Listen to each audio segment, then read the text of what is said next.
Hey guys, my name is Dr. Avanthika Chaithanya, and I am an upcoming pediatric match applicant for the NRMP Match 22-23. I am also very excited to be a part of the Residency Prep Block series by Match a Resident.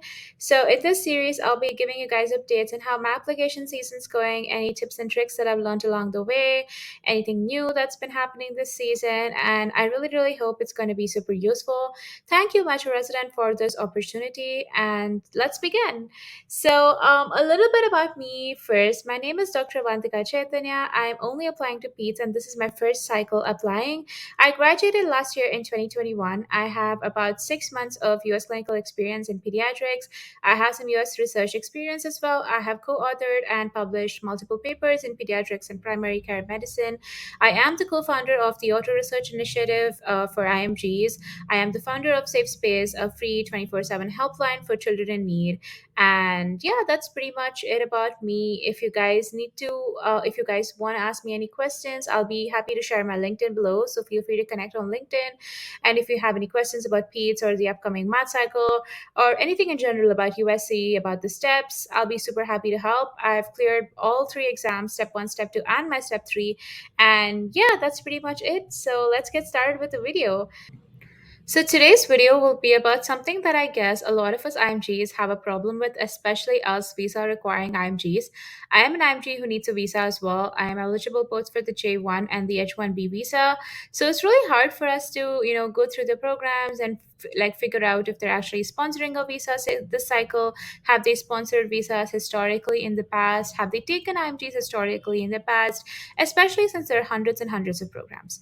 Now, there are so many resources online as well to help you get like a program list or to help you find the programs that you need. But here's an easy way to go about it. And I'll be telling you guys about the resources that I used and what really helped me navigate through hundreds of programs and finally come up with a program list that is, the final one, which I'm going to use for applying this year. So, first off, the main resources that I use while curating my program list were Match a Resident, Residency Explorer, and FRIEDA. So, these are pretty much my basic resources, and FRIEDA and Residency Explorer are both free and are available for everyone on the internet. So, how do you go about actually, working your way down the list? Because when you open up and you pick a specialty that you're applying to, you will see possibly hundreds and hundreds of programs, and it is quite hard as an IMG to like figure out how many of these are you actually going to apply to. You might be applying to programs and then you realize, oh no, they actually don't sponsor any visas or they've never taken IMGs before. And you also need to figure out what programs align with your goals. If you have like fellowship goals, if you want to stay in a particular state or city. So everyone has their own preferences and interests. And of course, scores do matter as well. Some programs do have score cutoffs and score filters. So you need to take those into consideration. Your YOG or year of graduation also matters.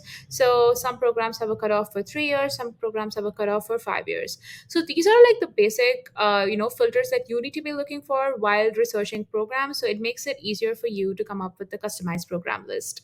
So I will be talking about three main resources that I use to make my program list: FRIEDA, Residency Explorer, and Masher Resident. Residency Explorer and FRIEDA are both free resources available online. Now, what's the difference, you may ask, and which one is better? Am I supposed to use both? Why is there a discrepancy when I see the number of IMGs on FRIEDA versus Residency Explorer? So, these are the common questions that most IMGs have regarding both the resources. And after doing like a complete search on their database for like my entire list of pediatric programs, I realized that the programs, for FRIEDA, the most of the data is entered by the programs themselves. So it will be a bit discrepant as compared to Residency Explorer, which takes most of its data from the NRMP and the AMC. So combining both of them will probably give you a better idea of the program than just using either one. Because if the program is inputting their data and they're updating it regularly, then FRIEDA might be your good source because the programs themselves have talked about like what would be the average step, what would be, would they be sponsoring visas this cycle, and so on. But in case the programs aren't updating FRIEDA regularly, then maybe Residency Explorer is a good idea because it kind of gives you an overview based on last year's NRMP and AMC match details. It tells you how many percentages of non-US IMGs have they taken as compared to US IMGs. So it even gives you that discrimination. So it helps you pick programs that which specifically are non-US IMG friendly, which helps you to which also sponsor visas. It also mentions whether they sponsor the J1 or the H1B or both. That's also a really good option in case you've taken the step 3 and you're looking for programs that sponsor the H1B visa. So, I'll be talking more about Residency Explorer since I primarily use Residency Explorer when compared to FRIEDA because I felt after looking up program websites, I felt Residency Explorer was more up to date for pediatrics. But that being said, this isn't a hard and fast rule. It can definitely vary in different specialties. So, make sure you check out both the websites. So, in Residency Explorer, there are a couple of very useful filters which I would recommend using to narrow down your program list as when you're searching for them initially. The first one would obviously be the visa filter. So if you're a visa requiring IMG like me, you would want to put in the J1 or the H1B visa filter or both, and then it'll kind of narrow it down for you and like remove the programs that do not sponsor visas. There's also a really useful way of sorting programs on Residency Explorer. So, apart from sorting them by state or by alphabetical order, you can sort them by the percentage of IMGs that are already there in their program. So, when you put on that, when you click on that way of sorting, you can see like from high to low how many programs have how many percentage of IMGs. This is really useful again because it helps you to easily add programs to your list, and then when you come towards the end, you can actually to have a deeper look into the program to see if they actually sponsor visas or have historically taken IMGs before. Another useful feature that I felt was really useful in Residency Explorer was that compare program feature. So, what you can do is you can add 2 or 3 programs to a list and then you can compare them. So, by comparing, you can see all the aspects of the program side by side to each other. So, it's easier for you to, like, in case you're trying to figure out what programs to signal for your supplemental application. Or just in case you want to know which program is better than the other in terms of whether their fellowship match rate, in terms of their PGY 1, 2, 3 salaries, in terms of like paid vacation weeks. There are so many aspects of a program that you want to look into. So the compare program list actually helps you do that in a very easy way. So I really like Residency Explorer for these 3 main reasons, and I use that as my primary database. Now, coming to how would you actually make the program list, right? One way to be would be to directly add programs on ERAS using the NRMP ID of the programs that you like. Now, if you want to actually research on these programs further, a better way would be to actually make an Excel sheet. And making an Excel sheet is kind of helpful because you can use Residency Explorer and FRIEDA's percentages and any other discrepancies you found. You'll be able to note them all down in the Excel sheet, and then, if you really want to do a deep dive into the programs, you can also research the program websites. Now, I would recommend researching program websites for almost every program because sometimes there may be information on there that has not been updated on Residency Explorer or FRIEDA yet. And it is it's very hard to find, those tiny bits of information, but those are the information parts that might be very useful and would be like a huge factor for you to actually select that program for your program list. For example, some programs might suddenly stop sponsoring visas this year, and they might have not updated it on Residency Explorer or FRIEDA yet. But when you look them up on their website, they would mention that from this year we are not sponsoring visas. So if you're a visa requiring IMG, then applying to that program might be a waste of your time. So these are a couple of small discrepancies that you might not find on these websites, but definitely if you go to the program website, it's easier for you to see the most up to date information. That being said, if you do not have the time to research all the important programs, you can at least research the ones that have at least like 5 to 10% IMGs, and you can look into those and see have if they have taken any IMGs historically in the past. Now, one way to do this is to actually go to the program website and click on past residents.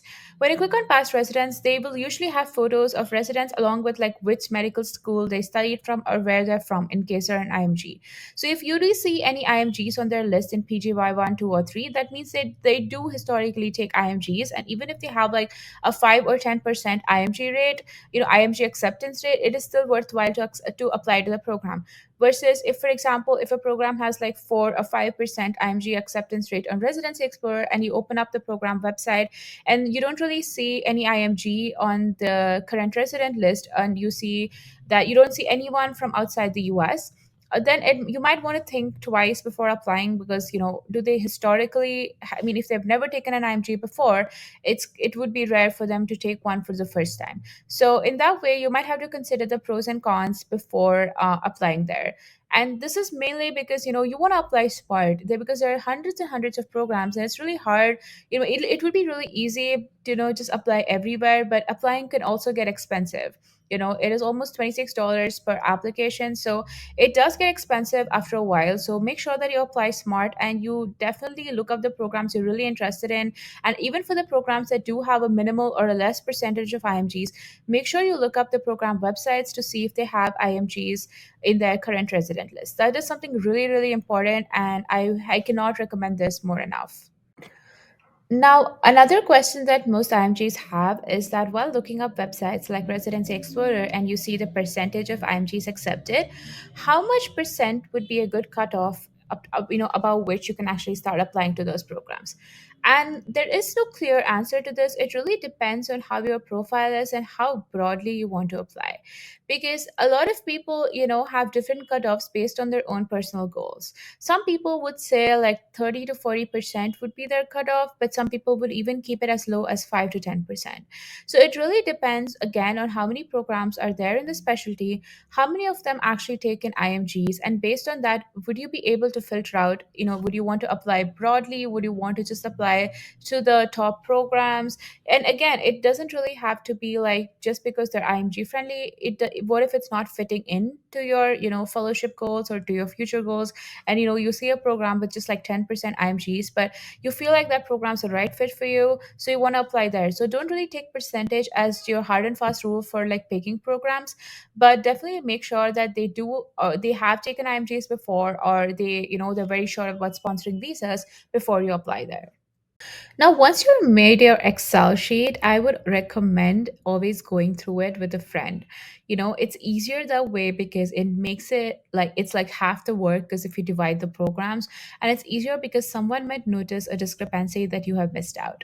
So I would always recommend having a partner, anyone you want, even if you don't know anyone applying to the same specialty, try, asking on WhatsApp, on Reddit, or if any of these sites on Facebook to see if anyone else is applying with a similar profile, and that the same visa requiring or non-visa requiring. And based on that, you can make a shared program list together.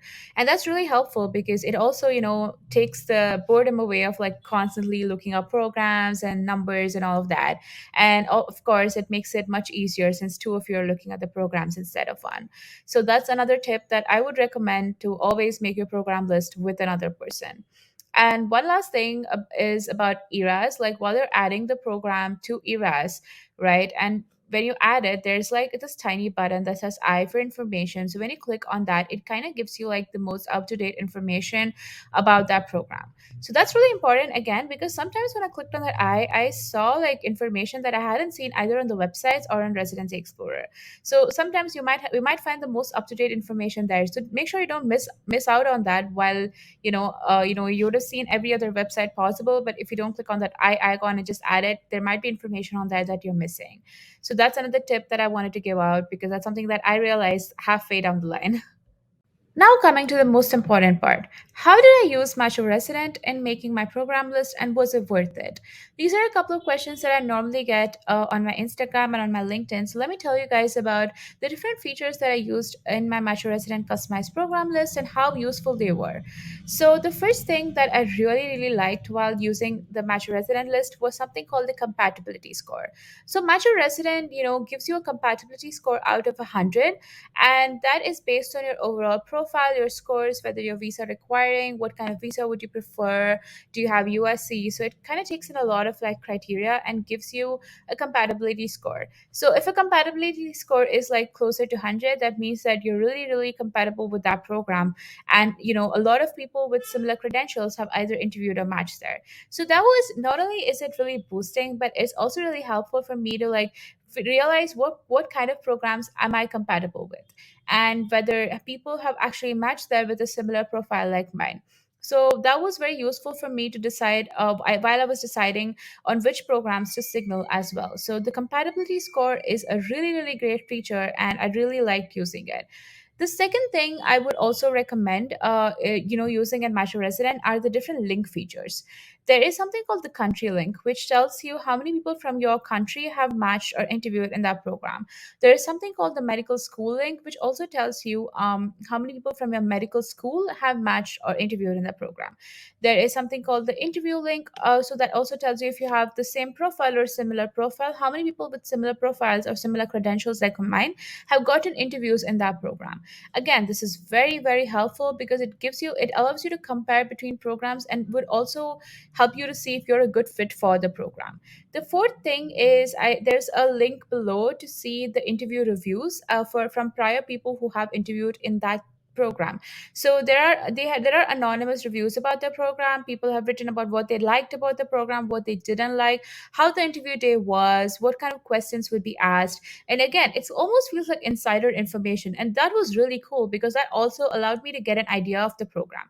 Since interviews this year is are virtual, and most of us would not have traveled and seen all the places that we're applying to, having an idea of a program beforehand would give us a lot of exposure and a lot of information before we make that decision on whether or not to apply to that program. So those were my biggest tips and tricks for everyone who's applying this year, and it was definitely hard for me to make my program list as well.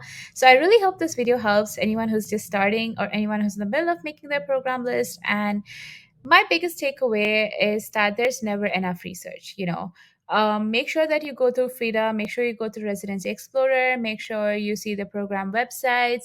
Even if you do like 10 to 15 programs a day, that's good enough. You still have a lot of time. So make sure that you go through every resource in detail so that you're not missing out on anything. Having a partner to make the program list would also be really helpful. Like I said, it takes away the boredom, and it also helps you remember things that you might have missed out on if someone else finds it, and that's again really, really helpful. So these are my key advice, I guess, and like the biggest takeaways that I realized while making my program list. But then again, don't get really confused and don't compare your residency program list with anyone else. You might see people online applying to like 200 programs, 280 programs, and you might be just applying to 100 or 120 programs. And again, that is based on your personal choice. Your residency program list is your own personal choice based on the goals that you have. Uh, Looking at yourself as a future resident, and what would you want like 5 or 10 years down the line. Would you be more comfortable in a small close knit program? Would you be more comfortable in an academic setting? Would you be comfortable in a program that is more community based? Would you be comfortable in a university based program? These are personal choices that no one can tell except you. So you do need to put in a lot of effort to make your program list, but I promise you it will be worth it, because I know that as IMGs we've been told to apply broadly, but we also need to be smart while applying. So instead of applying to every single program out there, make sure that you do your research on the programs, look up the program websites, attend open houses. I will have another video where I talk about how important open houses were this year for my application cycle, and were they useful, what kind of questions were asked and answered in the open houses. So I will make another video on that. But the info about the open houses will also be found on the website. So that's another way that you can get information about the programs. So these are a couple of things that you have to keep in mind while making your program list. And I really, really hope this video helped. If you want to buy Match Your Resident, you can use my code AVAN15 to get 15% off. So I hope that helps as well. And if you have any questions, feel free to DM me on LinkedIn or Instagram, and I'll be happy to help. Bye bye, and see you in the next video.